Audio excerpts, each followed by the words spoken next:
আজ করব বেগুনের মধ্যে ডিম দিয়ে সেই ডিমের পোচ। তাই ডিম আর বেগুন নিয়ে নিয়েছি, আর সাথে ধনেপাতাও নিয়েছি কুচি কুচি করে। এবার বেগুনটাকে ভালো করে আমি ছুরির সাহায্যে কেটে নেব।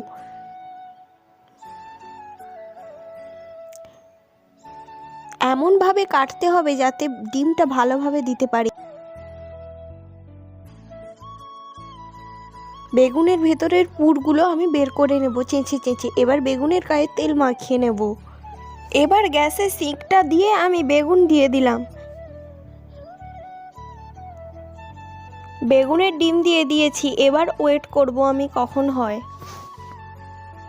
20 মিনিট মতো আমাকে ওয়েট করতে হয়েছিল। তারপর আমার ডিমের পোচটা হয়ে গেছে। আমি ডিমের পোচ খাই, আর তোমরা আমার চ্যানেলটা সাবস্ক্রাইব করো। Bye bye. দ্য ওয়ে, ডিমের পোচটা খেতে কিন্তু দারুণ ছিল। সবাই একবার